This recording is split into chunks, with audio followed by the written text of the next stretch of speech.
já tá aqui com o escritor Júnior Misaki, que trouxe o seu livro aqui, que ficou, gente, ficou muito lindo, viu? É perfeito. É o Natal do Moleque do Beiral. Fui morador da rua Tabelião Manuel Fernandes, no bairro do São Sebastião, durante 27 anos.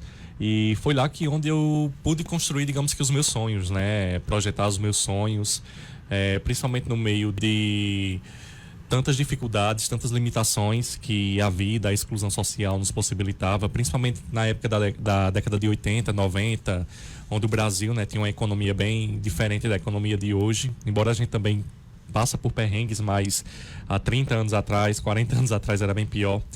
E ali a observar justamente a linha ferroviária, na época que passava o trem ainda naquela rua, né, Tabelião Manuel Fernandes, onde também tinha muitos comentários negativos de quem não morava na região, né? Achava que era uma região perigosa, uma região que pudesse ter violência, drogas, essas coisas assim. Então as pessoas julgavam muita gente que morava naquela época ali, né? E que bom que hoje em dia eu percebo até através dos alunos que esse preconceito diminuiu bastante, que o bairro de São Sebastião hoje, que é considerado até ali o final da Vila Cavalcante, né? Hoje em dia é um bairro que nos orgulha bastante em relação a morar naquele local.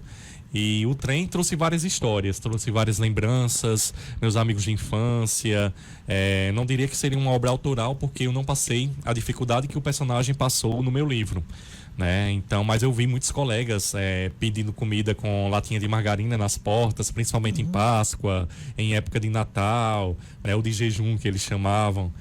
A gente, na época que a gente poderia ainda brincar no meio da rua de forma mais saudável, que não existia rede social, não existia internet, não existia celular.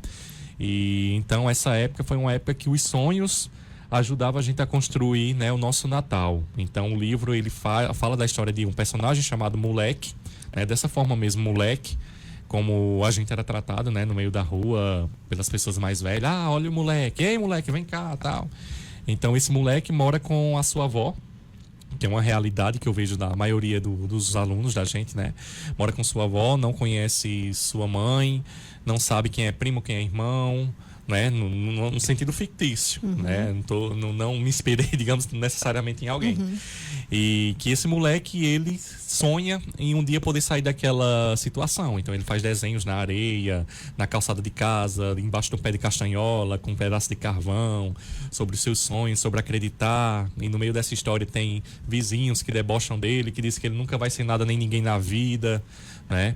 E a história traz essa lição do acreditar, do sonhar, do poder sair daquela situação, do poder ver uma luz no fim do túnel, do significado do Natal, não apenas religioso, né, mas do Natal, do acreditar que um dia talvez um personagem como o Papai Noel possa vir de um trem, trazer um presente, um abraço, um prato de sopa, para poder tirar aquela criança daquela situação. Então, assim, foi uma obra escrita com muito carinho, não poderia deixar de escrever essa publicação aqui. E foi revisada pela professora Rejane Cunegundes, que, aliás, revisado não, prefaciado pela professora Rejane Cunegundes, de língua portuguesa, daqui da cidade de Patos, que também faz doutorado em letras comigo na UPF, em Passo Fundo, no Rio Grande do Sul. E que a gente, assim, era revisando a obra, lendo a obra, discutindo a obra e nos emocionando pela a perspectiva do que ela poderia causar no leitor, hein? Porque a obra ela convida você a ser o próprio moleque do Beiral. Então você vai lendo, você não vai vendo um narrador em terceira pessoa, é como se fosse em primeira pessoa, é como se você fosse aquele menino que estava vivendo todos aqueles sonhos, aquelas dores naquele momento ali. Muito interessante, viu, Júnior? E a ideia de não colocar o nome no personagem foi realmente para